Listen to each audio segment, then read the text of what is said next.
السلام علیکم ورحمۃ اللہ وبرکاتہ۔ ہمارے فیس بک اور یوٹیوب چینل پر خوش آمدید ناظرین۔ ایک بار ترکی کے سلطان سلیمان کو بتایا گیا کہ درختوں کی جڑوں میں چونٹیاں بہت زیادہ ہو گئی ہیں، تو سلطان نے ماہرین کو بلایا اور پوچھا کہ اس کا کیا حل ہے۔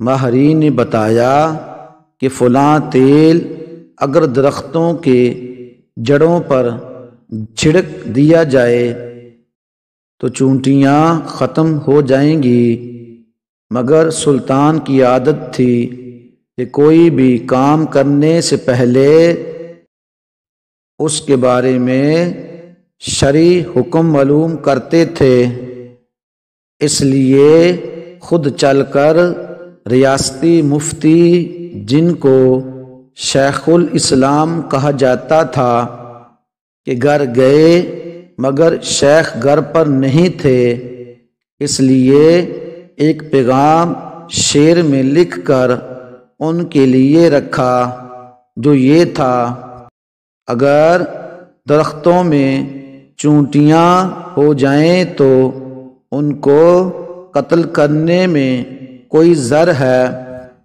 جب شیخ گھر آیا اور پیغام دیکھا تو جواب میں یہ لکھا: اگر انصاف کا ترازو قائم ہو تو چونٹیاں صرف اپنا حق لیتی ہیں۔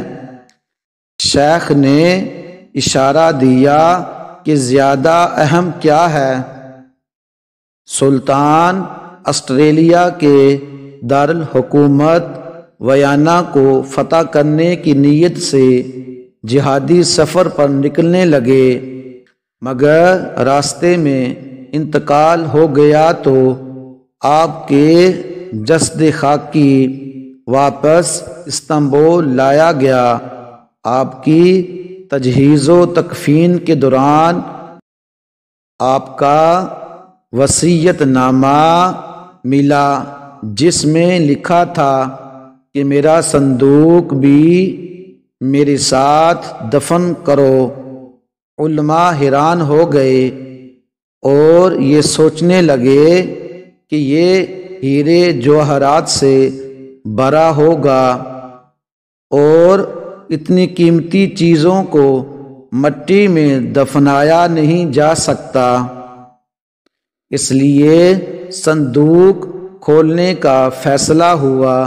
صندوق کھول دیا گیا تو یہ دیکھ کر لوگ خوفزدہ ہو گئے کہ اس میں وہ تمام فتوے تھے جو علماء سے لینے کے بعد سلطان نے اقدامات کیے تھے، اور ساتھ دفنانے کا مقصد یہ تھا کہ اللہ کو ثبوت پیش کروں کہ میں نے کوئی بھی حکومتی فیصلہ اسلام کے خلاف نہیں کیا، بلکہ علماء سے باقاعدہ فتویٰ لے کر کیا۔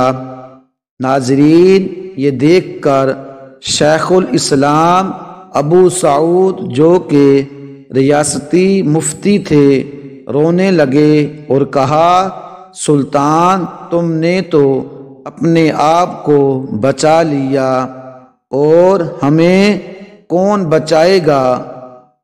ناظرین، ہمارے اس چینل فیصل جی آفیشیل کو سبسکرائب کریں، لائک کریں، شیئر کریں اور کمنٹ میں اپنے قیمتی خیالات کا اظہار کریں۔